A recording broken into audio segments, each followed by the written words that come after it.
when I walked through the door. The kind of tension you can't see, but you can feel it hits you like a wall. I'd been away for 3 weeks on business, but coming back, something felt off.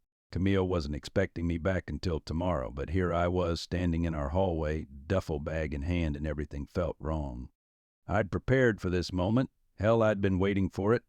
I wasn't just coming home. I had an envelope in my coat pocket, a gift, in a way, a final nail in the coffin of this marriage, because I already knew. I'd known for weeks. Camille thought she was clever, sneaking around, thinking she could outwit me. But I'm not the man I used to be. I don't ignore the signs anymore. As I stepped into the dimly lit living room, I heard voices upstairs. Low murmurs, a soft laugh. Her laugh, one I hadn't heard in a while. It confirmed everything. I could have stormed up there, ripped the door open, dragged the bastard out of bed. But that's not how I wanted it to play out. No, I had something else in mind.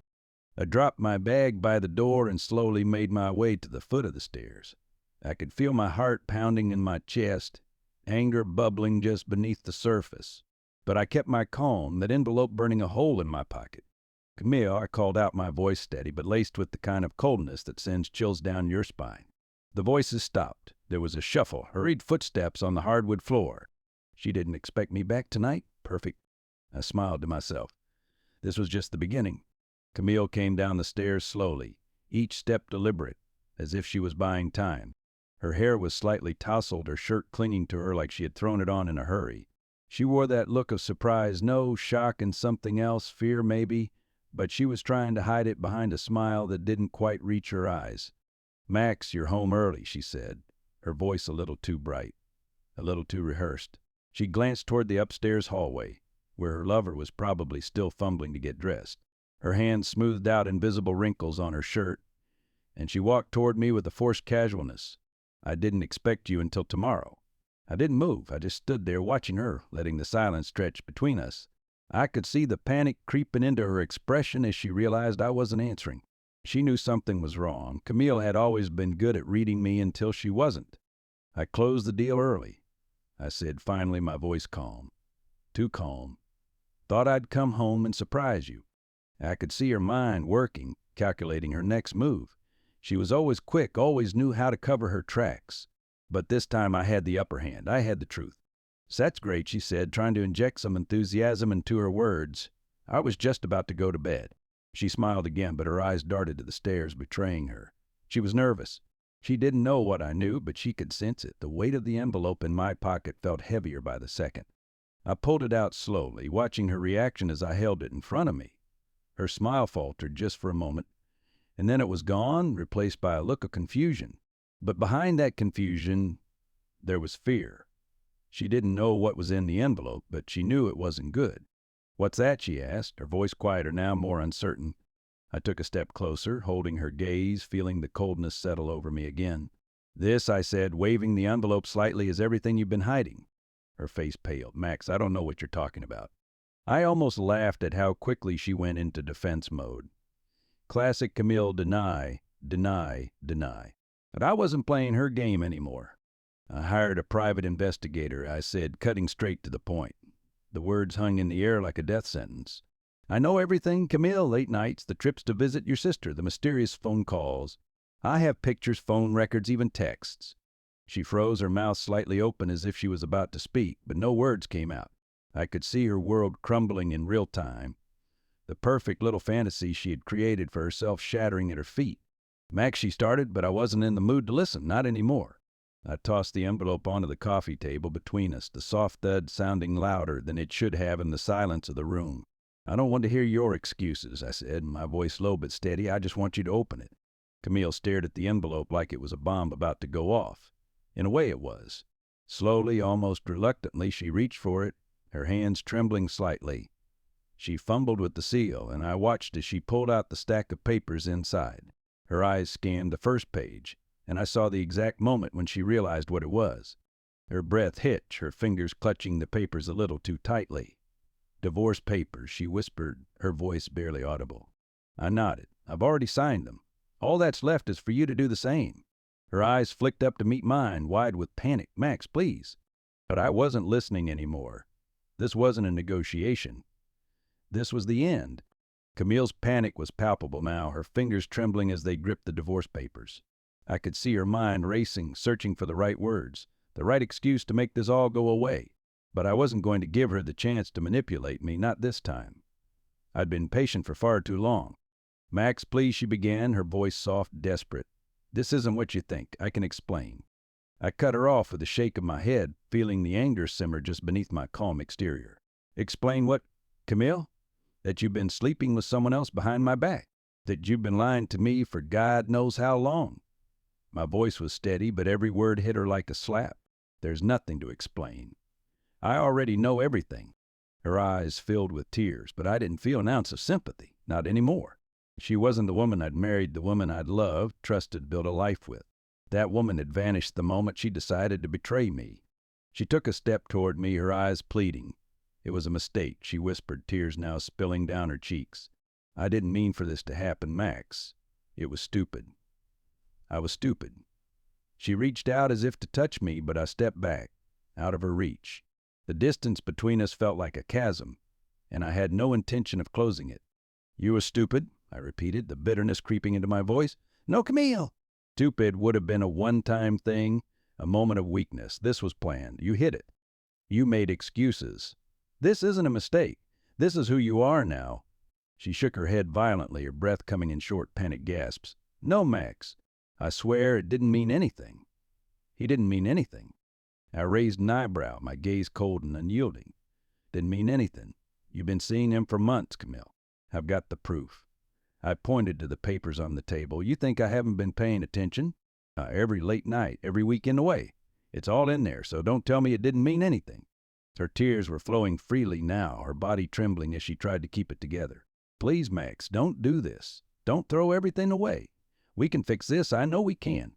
I let out a bitter laugh, the sound harsh in the tense silence of the room. "Fix this? There's nothing left to fix, Camille. You destroyed it. You chose him over me, over us." She was sobbing now, her face crumpling as she fell to her knees in front of me, her hands reaching out in desperation. "I love you, Max," she cried, her voice breaking. "I love you. Please don't leave me. Don't do this." I looked down at her, feeling nothing but emptiness. There was no anger left, no love, no pity, just a hollow space where my heart used to be. "You don't get it, do you?" I said softly, almost to myself. "I'm already gone." With that, I turned and walked past her, not even glancing back as I headed for the door. Her sobs echoed behind me, but I didn't stop. I couldn't. I was done. I walked out of the house, the cool night air hitting me like a wave of clarity. For a brief moment I stood there, breathing in the silence, letting it settle over me like a protective shield. So behind me, through the door I'd left slightly ajar, I could still hear Camille sobbing. Her cries were distant, almost unreal now. I had to remind myself that just a few hours ago I thought we could still fix things if there was a problem. But that version of me, the hopeful one, had died the moment I saw the evidence of her betrayal. I headed down the driveway, the gravel crunching under my boots, each step heavy with finality. The gold Mercedes was still parked in front of the house, the car belonging to her lover. I glared at it, rage surging through me. The bastard was still upstairs, hiding like a coward. Part of me wanted to go back inside, drag him out, and beat him into the dirt. But that wouldn't change anything. It wouldn't fix what had been broken. It wouldn't undo the damage. I stood there for a moment, staring at the car, my fists clenched at my sides. The anger was back, boiling under my skin, but I kept it in check. Barely. Camille wasn't worth losing control over. Neither was this guy. Not anymore. The front door creaked behind me, and I turned to see her standing there, wrapped in a thin robe, her eyes swollen and red from crying. She looked so fragile, so broken. For a second, I felt a flicker of something, maybe pity, maybe the ghost of the love we once had. But it vanished as quickly as it had come. "Max," she called out, her voice shaky. She took a step toward me, clutching the robe tighter around her. "Please don't go. We can talk. We can." "There's nothing left to say, Camille," I interrupted, my voice flat. "I'm done." She wiped at her tears with the back of her hand, her face twisted in despair. "You're just walking away? After everything we've been through?"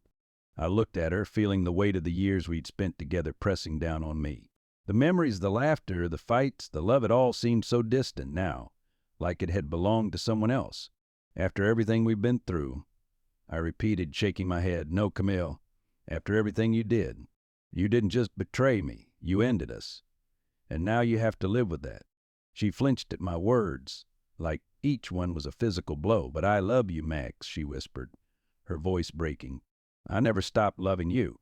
I sighed, running a hand through my hair, the exhaustion of it all finally settling in. "You don't get to say that anymore," I said quietly. "Not after what you did?" She stood there, tears streaming down her face, helpless. There was no more fight left in her, no more lies or excuses. She was defeated. But I wasn't staying to watch her fall apart. I turned away, heading for my car. "Goodbye," Camille said over my shoulder, not bothering to look back.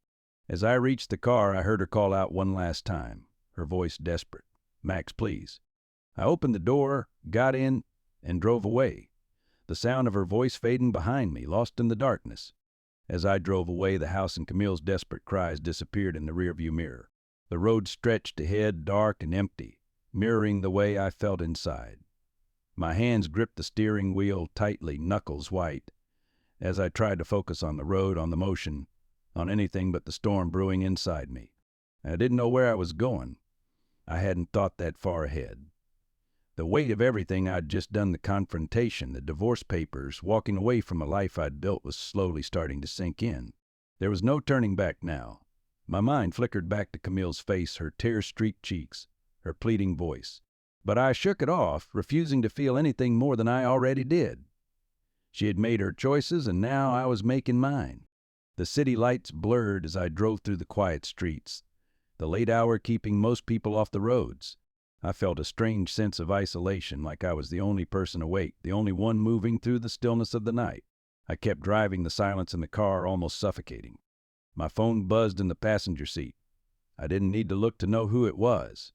Camille, no doubt, trying one last time to reach me, to pull me back in. I let it ring, the sound sharp against the quiet.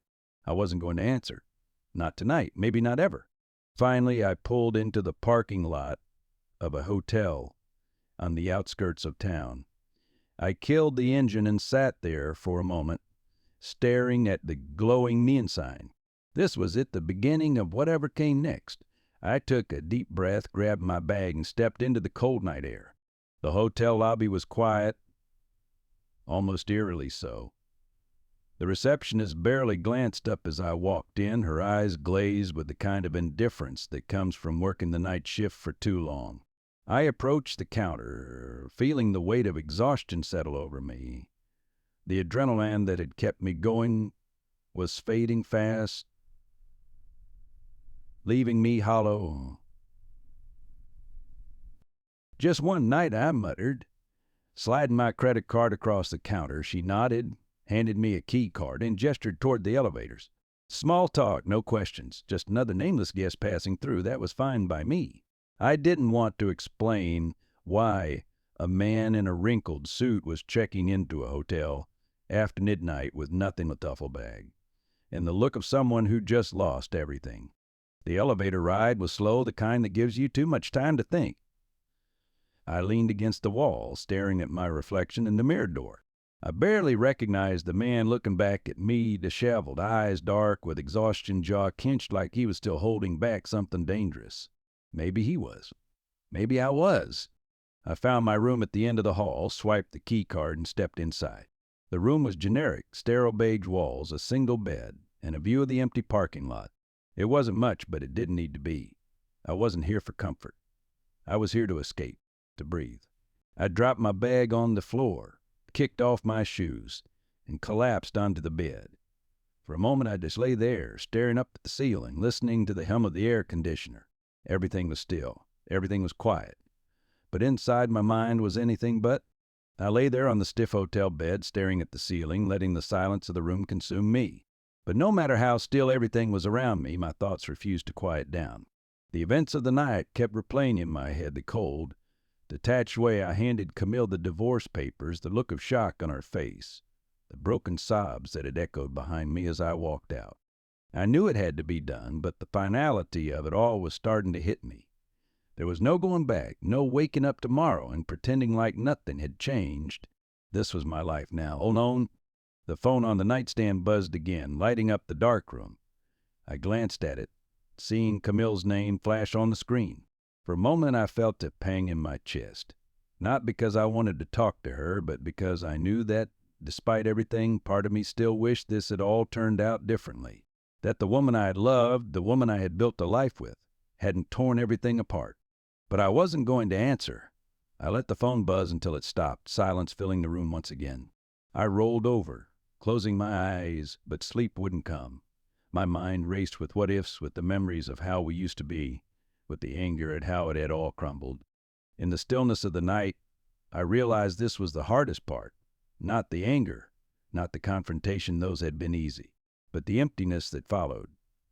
The quiet moments when you're left with nothing but yourself, staring down at the pieces of what was once a life now shattered beyond repair. Morning light filtered through the thin curtains, casting a dull glow over the room. I hadn't slept, not really. My mind had been racing all night, bouncing between memories and regrets, between the life I'd left behind, the uncertainty of what came next. I sat up slowly, feeling the stiffness in my muscles, the weight of exhaustion pressing down on me. But it wasn't just physical. It was deeper, like something had settled in my bones, a heavy emptiness I couldn't shake. I rubbed my face, trying to wake myself up, trying to push away the fog of last night. The hotel room looked just as it had when I walked in, impersonal, bland, as if no one had ever really lived in it. Maybe that was fitting. I was just passing through, after all. I glanced at my phone on the nightstand. The screen was filled with missed calls and messages from Camille. It's a point she'd switched from pleading to anger texts filled with accusations, blame, desperation. I ignored them, flipping the phone face down. I wasn't ready to deal with her, not now, maybe not ever. I stood up, pacing the small room. My thoughts felt jumbled, tangled in a mess of anger, sadness, and confusion. I had done what I had to do, there was no question about that. But walking away didn't feel like a victory. It felt hollow. I hadn't just ended a marriage. I'd ended a part of myself, a part that had believed in forever, in loyalty and love. And now what was left? I walked to the window, staring out at the parking lot below. Cars moved in and out, people going about their lives, oblivious to the wreckage of mine. I wondered how many of them were living with secrets. How many of them were walking around with betrayal simmering beneath the surface, waiting to explode. My phone buzzed again. This time it wasn't Camille, it was my lawyer, confirming the next steps, finalizing the divorce, splitting assets, the cold legal side of dismantling a life. I stared at the message for a long moment before replying. It felt surreal, like I was watching someone else's life unravel, not mine. I put the phone down and sank into the chair by the window. My thoughts drifted back to Camille, how we used to be, how everything had felt so certain. We'd built a life together, made promises to each other, shared dreams. And now it was all gone, shattered by her choices, by my decision to walk away.